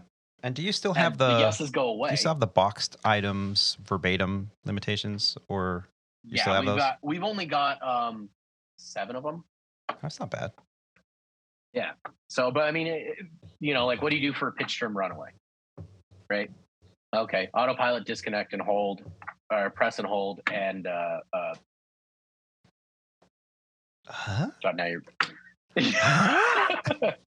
Well, it's funny because it's the top card right here. Autopilot, disconnect, press and hold, and pitch trim systems 1 and 2 disconnect or push in. Yeah. Yeah. So I gotta tell a quick story. There was a time when I was already a check airman. I was a newer check airman, but I was a check airman, and I had to go for my recurrent. And the recurrent always includes an oral examination. The check airman that was giving me my oral examination was famous at Sandpiper. He was one of what they call the A.B.C.s. I'll just leave it at that. Yeah. The A.B.C.s were the 3 check airmen that you would just avoid at all costs, and read the gouge if you did get them, And I had one of these guys. And so okay, I'm not going to volunteer that I'm a check airman, because then I don't want him to ask me a million questions to try to, yeah, I gotcha, right? So I just went in there. I'm like, hello, yes, sir. How you doing? Yeah, captain, been on the airplane in the left seat for a couple years. Yeah, okay, cool. Oh, you ready for your oral? Yeah, okay. So he asked me a question. And, he's asking me these questions. And the orals back then would last at least an hour, question after question. They had to ask you at least one or two questions from each of their, hit topics, each system, and each whatever it is for that cycle of recurrent. And we were in the limitations section, and he asked me, all right, and in the event of a rapid cabin depressurization, what is the minimum safe altitude? Limitation. Verbatim. I went, it's 10,000 feet MSL unless, or I said 10,000 feet MSL or a higher constraint like a Mora or a Roca or whatever, I was saying everything what I thought was verbatim. And he goes, no, try again. Okay, rapid depressurization, 10,000 feet, descend and maintain 10,000 feet, or any other constraint like Mora or Roca or whatever. And he goes, nope. He goes, you're a captain, you should know this. Pull out your book. Pull out my red book. Pull it up. He goes, read it verbatim. I'm like, 10,000 feet unless. He goes, aha, you said or. The word is unless. It's a boxed item. You need to know this verbatim. It is per the FAA. Read this section. So I went to the front of the limitation. It said, all boxed items must be memorized by the pilot verbatim per, And he goes, and I'll go to the front of the book. And he goes, go to the front of the book. And he goes, what's that signature right there? This is a POI and the name and the signature. He goes, this is our FAR. If you can't handle it, you need to come prepared for this stuff. Do I make myself clear? Yes, sir. Thank you for pointing that out. I will make sure that never happens again. Thank you, sir. Yes, sir. And because I already knew, that's how you deal with that. You just say, oh, yes, sir. Thank you. Thank you for teaching me that. Yes, sir. Oh, I'll look into it. Yes, sir. Just get through it. Just freaking get through it. Yes, sir. Thank you. I'm sorry about that. Don't sit there and make up excuses. Well, are you freaking serious right now? Are you kidding me? No, just get through it. You'll do fine. Cooperate. And graduate. Yes, sir. And so it was a bad experience. Should I have known that verbatim? Yeah, I did. And I did. I just was having one of those brain moments that, and I didn't think it was a big deal. And, the definition wasn't lost on me. I understood, but I didn't use the word unless verbatim that was right in the book. I was saying or. So, yeah, those things happen, and I'm sure they still happen occasionally. Spirit of the law and letter of the law. Yeah. Measure it with a laser and cut it with an axe. Yep. Well, Alex, thank you for sharing your systems experience with us, and we look forward to hearing more about this here in the future show. As we're getting ready to kind of wrap up the show, there's some breaking news. I don't know if it's breaking news, but it's some news that came across. We talked recently about a particular incident that happened back in March, I believe it was, about a 737, was it 600, 800?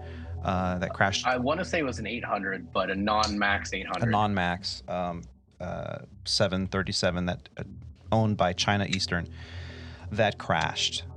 We don't normally talk about this kind of stuff on the show. We more focus on the journey of today's aviator. But in the spirit of our next topic, I wanted to share with some news that has recently surfaced about some of the information coming to us from that investigation. A chilling new report. Authorities believe a pilot deliberately steered a passenger jet into a mountain in China. This comes from the investigation into the China Eastern passenger jet that plunged to Earth earlier this year, killing 132.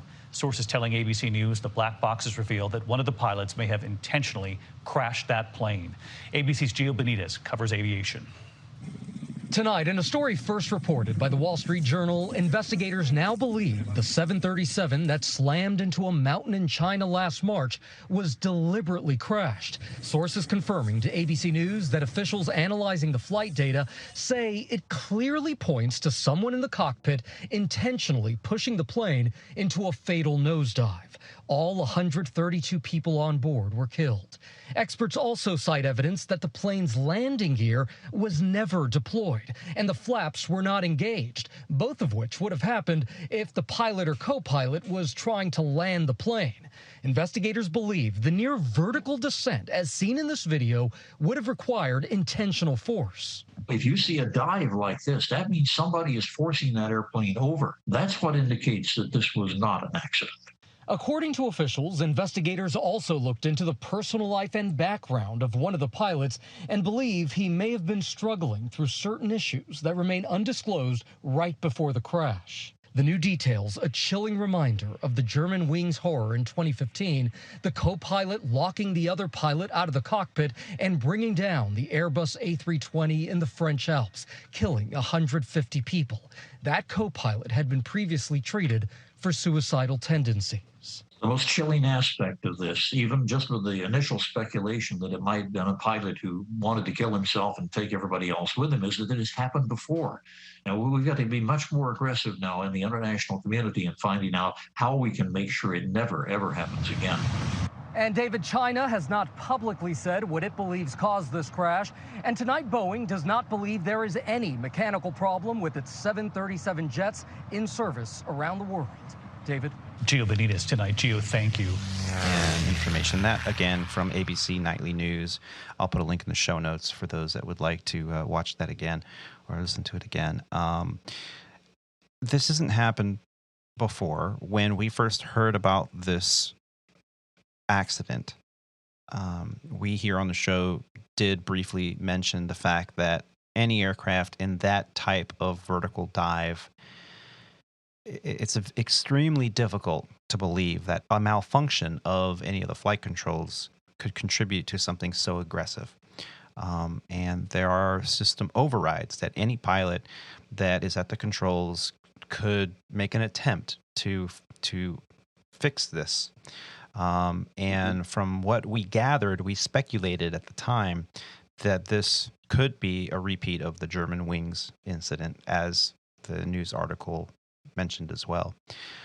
This is extremely disturbing to us here in the aviation community, that anyone at the controls of an aircraft would intentionally do this. Now, we saw an event happen recently in GA where a YouTuber, Daredevil, took an airplane up and indicated that he lost an engine and ditched with his parachute. The interesting part of that story, and we're not going to dive too much into that, but he had a fire extinguisher in his pant leg. Now, I've never known a pilot to carry around a fire extinguisher in their pant leg and a parachute at that. Wait, you don't do that when you go fly? No, especially on the Airbus, no. And so, so it was already from the get-go when that video first appeared. We as aviators speculated that it was an intentional act. We hope that it wasn't an intentional act and just, bad choice. He didn't even try to put it down. He just crashed the airplane, and then he landed next to it. He had his fire extinguisher just in case. Well, the FAA revoked that individual's certificate because they found after an investigation that he indeed intentionally, despite what he says under oath, that he intentionally did it. Yeah. And then there's the incident that happened recently, just weeks after that one, with the Red Bull team that took the two aircraft over the desert, and they were attempting to do the swap from one aircraft to another. Most of us in aviation know the story. I'm not going to bore everybody with the details again. But the person in charge of that stunt requested an exemption from the FAA, which was denied, and they did it anyway. And a lot of podcasts and aviation podcasts have talked about this, and they said, well, they crashed an airplane because one of the pilots couldn't swap it safely into the other one, and they ended up aborting the procedure, and that airplane crashed out in the desert. No one was hurt, no one was killed, just the airplane was a total loss. Well, even if they would have pulled it off, I think the FAA still would have revoked both of their certificates as they have. Now, the FAA went a step further and also revoked their parachute rigging certificates. Now, I didn't hear that one. Yeah, I don't blame them. Can I do this? No, you can't. well, I'm going to do it anyway. Well, whether it was successful or not, I think the FAA would have had some action and a revocation of their certificate, but they did it in like days, like within 24 hours of them failing to do the stunt. The FAA drags their feet, has to investigate 30 days, 90 days, a year. Man, they were on it. And I think it's them thumbing their nose at the FAA that they've had enough. And it goes to bode the question, which is really what I want to ask, is how do we look at mental wellness of a pilot? What steps are there in place today to ensure the mental health of any certified aviator out there? And if you, as a pilot working for a company or have a friend that's up there and you see somebody displaying actions or decision making that is not quite right, what can you do about it? Well, I know that the companies put in place, and even the unions put in place stuff for mental health, and obviously it's becoming more and more of a hot button item with the world. Really, I mean, look at what's the gymnast's name that decided to sit out in this last Olympics? Yeah, Simone Biles. Yes. Yeah, I mean, with her doing that, and then obviously it's becoming more and more of a thing that like we're not taking mental health as seriously as we need to. And, obviously with the school shooting in Texas that just happened and all that stuff, it boils down to like mental stability with all these people. Right. And now obviously we've had the German wings guy, right. And he had been had suicidal ideations and wanted to kill himself and was treated for it. Now you get this guy in China who, the evidence shows, and I thought the same thing at first. I was like, oh, here we go. It's another German wings incident. But I was a little bit more hopeful because I was like, what, maybe it was some catastrophic failure, right? Like it is China after all. And I'm not trying to say that the Chinese cut corners or anything like that, but like their standards are not to the ICAO and to the FAA standards when it comes to aviation and maintenance practices and stuff like that. So right. I was hopeful in that sense that it wasn't a pilot trying to do another German wings, that maybe it was a catastrophic failure. But clearly it's not. Like, the evidence is showing in the black boxes that it was deliberate. Yeah. And it's extremely unfortunate.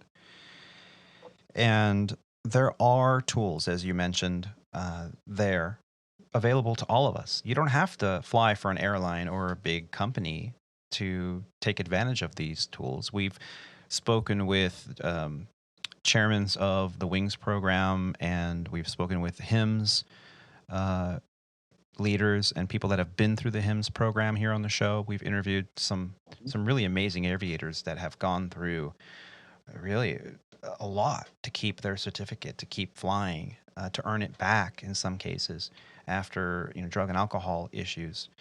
And there are so many disqualifiers out there for pilots. I mean, I was speaking today while I was at the gym with my friend, with Dominic. We were talking about some like sleep aids that he can take to kind of, because he's a graveyard shift driver, semi-truck driver, an essential worker.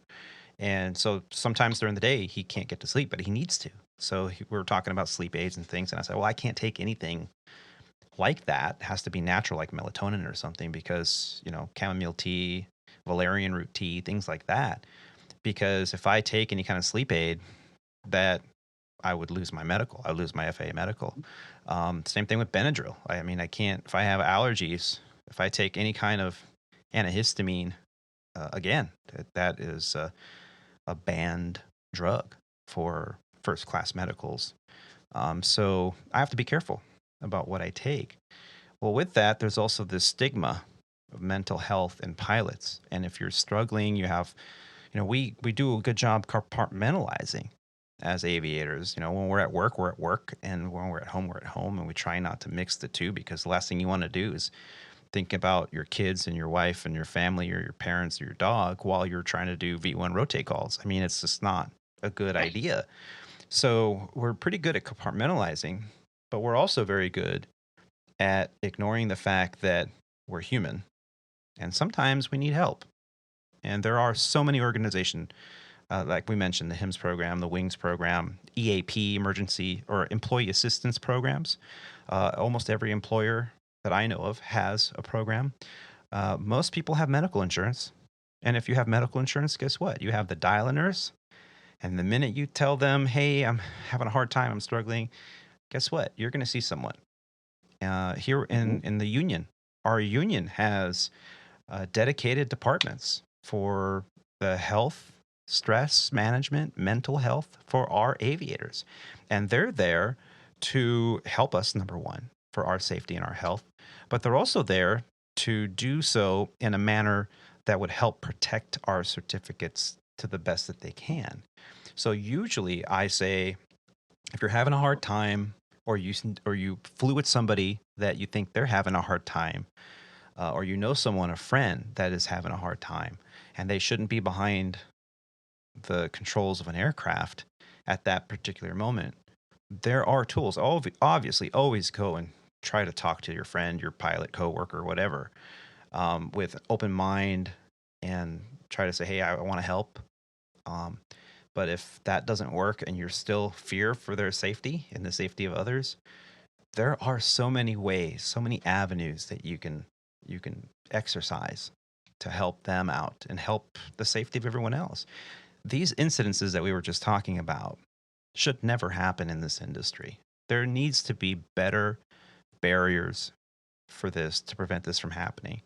But as I asked at the beginning of this segment, what checks and balances are there? There really aren't. There's not. Like when you go for your medical, like I know on the what they have to check, they check your mental health, but it's not a mental health check. It's just a, hey, does this guy seem normal when he's in my office? And I mean, let's face it, we all can put on an act for the hour that we're in the doctor's office so that he can sign off on our medical. And we're doing the EFPZ, right. like I mean, like it to have somebody who's struggling and they go renew their medical, like there's not a check for that. It's just, hey, was he normal when he was in here? Because that they're going to go back and talk to that doctor. Right. And how many people do you know that are like, they're like the most charming individuals possible, especially pilots, right? Hey, how you doing? Hey, check out that honey on the end of the bar. Oh, I'm going to go talk to them. Yeah, fine. But then behind closed doors, they're a wreck. Yeah. And it's no different. And you're right. There isn't really checks and balances to prevent it or when people go in and they have their issues, right?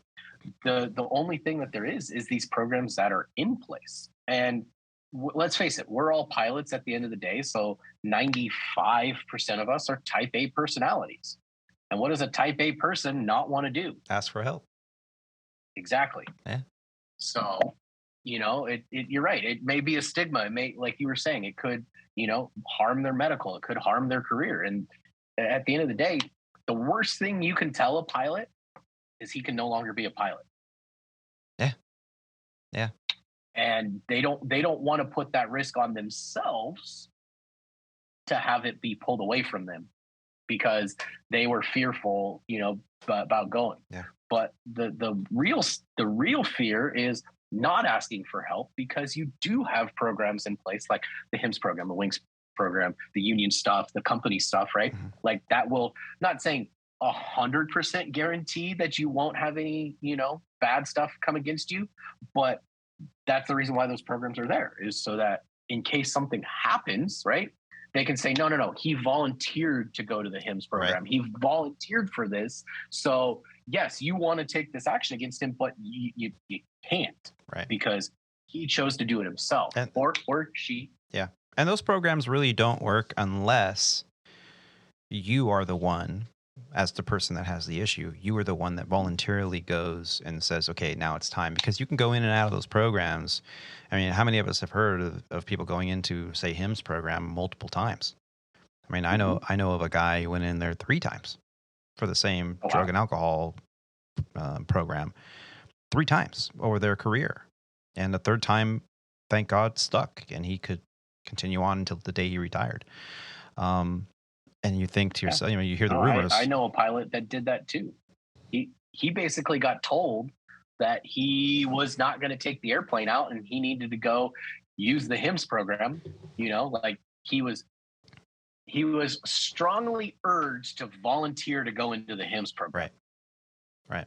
And I mean, it worked, right? Mm-hmm. But he still had his issues, and he ended up relapsing, and he ended up he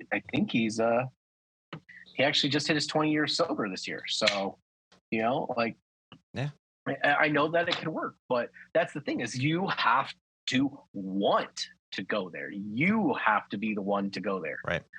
And the HIMSS program is the Human Intervention Motivational Study Program. It's for aviators, not just airline pilots, but aviators. You can have that phone number ready. Keep it in your cell phone. I mean, I have a few hotline numbers that I've never used. I hopefully never will, but they're in my phone because I know that there might be a day where I need to call the hazmat safety hotline because we just skidded off the runway and we're at a small airport and I'm the one who is going to have to make that call. So it's in there. Mm-hmm. I have the airport police phone number on speed dial on my phone as a contact for Los Angeles because it's my base, and I might not have time to coordinate with operations. I might see something and be involved in something, and the best course of action is to call the airport police directory. That phone number is programmed in my phone. I hope to never have to use it, but it's there. And the HIMSS program has phone numbers as well, as does EAP and Wings and all these other programs. So every airline carrier out there has their own type of program in place. Now, the HIMSS program, you can just go to himssprogram.com, check it out. They have a phone number there. I won't broadcast it here on air. I'll have a link in the show notes. And the EAP program, you just contact your employer, your chief pilot, whoever, your manager, and they will get that information to you. You can call and say, hey, it's for a friend. I want to give this phone number out to someone. They give us a bunch of cards every time we're in the schoolhouse for the Wings program. I have a stack of those in my bag. Again, I hope to never need to hand one out or use one. But there might come a day where I might be flying with someone and they show up in the morning and I know for a fact that they maybe went overboard with their alcohol. And I might say, hey, you might want to call in sick. You don't look too good. Oh, I'm fine. Either you call in sick or I'll call you in sick. I mean, because it's my license too. If I don't say anything because it's part of the bro club, or the pilot club or whatever you want to call it, and I'm not going to rat this guy out, to borrow a term from my ancestors. I don't want to be a rat, right? But what's going to happen at the hearing when they go, well, so you confronted him, he said no, you flew anyway, and you had an incident and 4 people lost their lives. Guess who's going to federal prison? You are too, as an accessory. Yeah. So yeah, it's definitely important to be on the lookout and have the resources available to you, right? In the event that you might need it. Hopefully you'll never have to run a dual engine failure checklist, but you should know how to do it by memory, right? So that's all I wanted to say about that. I appreciate all of you listening and taking the time to consider having these resources available to you as an airline pilot or as a pilot out there in general, even in GA. You never know. You could save a life. 100%. So, Alex, what's next for you? What's coming up here in your next couple of weeks here of training? So Monday starts CPTs, and that's 8 lessons. After CPTs, it's my procedure validation, then my knowledge validation. That's a 150 question test, non-open book. And then I roll into a few days off, but in that few days off, I do, I think 1 or 2 observation flights, and then go into the sims. Yeah. And it's the same, like I said earlier, is the same stuff that we're doing in CPTs that we're doing in the sims. Just now we actually get to fly it, Yeah. And then after the sims, it's my maneuvers validation, then my LOE, and then I come home. Yeah. And wait for IOE. Yep. And so, maneuvers validation, it's basically a sim ride. They say, a V1 cut, they won't tell you it's coming. They'll say, hey, you're at half mile visibility and 200 foot over, whatever, 500 foot over. You know what's happening, right? So you're going to take off, you get a engine failure at V1 or right after V1, and then you take off. You got to, come to back, do the procedure, declare an emergency, come back, do everything like you would in the real airplane, right? The LOE, line operating experience or line operations experience, that's where you're in the sim and it's treated just like a regular flight. They're going to give you a flight release. You have to go in there, in your case, the captain would have to sit there, do the pre-flight, have the discussion, do everything like it's a real flight. And somewhere between this flight, who knows where it's going to be, JFK to Boston or something short. Who knows what they'll do for you, but they'll have a ding. Oh, my aircraft, your aircraft. If you read the whatever ECAM or whatever you guys call it, what's your engine crew alerting? It's the ICAS. ICAS, yeah. So electronic crew alerting system. Yeah, something like that. Electronic indication crew alerting system. Yeah, something like that. Now you're gonna have to make me dig this out. I know Rob and I always have problems with the ECAM. It's like, electronic centralized alerting system. Okay? I don't know. So I know what it does. It goes ding. So and then you'll have to run through. That flashes at me. You'll have to run through the emergency procedure or the non-normal procedure, and that's the same thing. They don't want to see that you've memorized it. They're going to throw something random at you, and it's 9 out of 10. It's like, okay, let's continue. And sometimes you have to divert. And so you have to talk. You have to use that CRM or that TEM models. Some podcasts call it the Funyun model. The big holes that everything goes through, all the errors. Hey, it is no longer the Swiss cheese model. We learned that this week. Oh no? It is now a target with green, yellow, and red. If you're going into recurrent, they'll probably teach you the new the TEM, threat and error management. That's Are you in the green? Are you in the yellow? Yeah. They went away from that Swiss cheese model, which I like the Swiss cheese model so much better. Yeah. It makes sense. Yeah. Errors they got to get trapped. Yeah. Yeah. Yeah. They always keep changing it. Every year is something new. But enjoy what you're going to be going through, and we look forward to your next update. Yeah, no, I can't wait to be able to get back on, and like I told you the other day in the text message, like your podcast has really been like a big help to me. So for me to pay it forward and give to the next aviator, give to the next generation like you're giving to mine. I'm not calling you old, by the way. Just go with it. You're a seasoned pilot. Hooligan. So, but no, obviously that's what happens in aviation, right? You can't do this alone, right? No. And there's no competition in this. Like, I got a 93 on my ATP written. Oh, I got a 94. Good for you. Like, you pass 70 to right? pass, 65 to pass, 67. Okay, good job. Yeah, right. Like, we always make the joke at flight school when I was back teaching that like someone would come in with like I got an 89 on my private pilot written, and all the instructors are like, you tried 19% too much hard. You studied too much. Like, obviously we don't obviously want to have a 70% pilot going through, right. But I mean that's the standard. The FAA sets these for a reason so that you can go through and be like, okay, look, I may have gotten a 70. I may have barely squeaked through my check ride, but guess what? I did everything by the book. Yeah. What do they call a guy who graduates last in med school? Doctor, yep. Right? Like graduation is graduation. That's it. The standard has been achieved. Exactly it. So, I'm not saying don't study, but I'm saying don't get all stressed out over it if you don't get 100% and not be the first one done.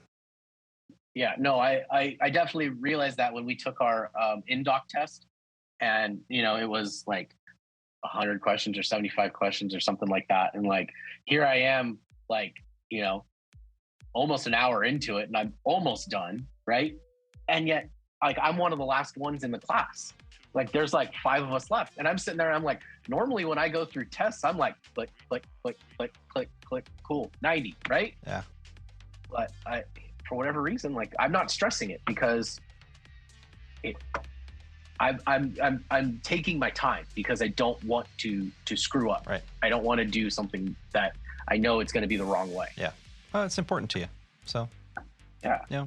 Well, thank you, Alex, for joining us today and giving us all the intel on your real life live training cycle. And be sure to subscribe and follow the Squawk Ident podcast. Wherever platform you're listening on right now, hit that subscribe button. It does make a huge difference. Recently, one of our listeners and a good friend sent me a link to an article that the Squawk Ident podcast was found to be the 13th out of the top 50 aviation podcasts to listen to in 2020. And my heart just grew 3 sizes. The fact that I made this list was wonderful. I actually put that on the website there. Voted the top 50 in one of the top 50 aviation podcasts to listen to, and it's just such an honor to do this. I wish I could do it more often and sit here and just my love of this career field and the fact that we can have these discussions and hopefully help out a young aviator like yourself and the next generation to come. So thank you. We also love receiving listener feedback. You can also send us emails from the website. That's found at aviatortony.com. That's Alpha Victor, the number 8, Romeo Tango, Oscar November Yankee.com. There you can find audio archives from past shows, photos from the flight line, a guest book photo tab where you can see some pictures from our featured guests from the past shows. Also, we have a pilot shop there. Tiny little portion of each sale goes towards credit for this podcast on that website. So you can get t-shirts, hats, mugs, and things like that. You can also contribute financially to our program, which is very helpful to us. Helps pay for the production of this show right there on the homepage. Just scroll down and you can donate whatever you want, whatever you can, if you find the desire to do so. Right there, Facebook, YouTube, Instagram users, you guys can find us at Squawk Ident Podcast or Aviator Tony and Squawk Ident. And again, I want to give one final thank you to all of you for taking the time to listen to these grateful aviators. Keep the dirty side down out there. Be safe and take care of each other. Bye, y'all. Meow. Meow. Meow.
soon can you land? I can't tell. You can tell me, I'm a doctor. No, I mean, I'm just not sure. Do you know anything about planes?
Can you fly this plane and land it? It's an entirely different kind of flying.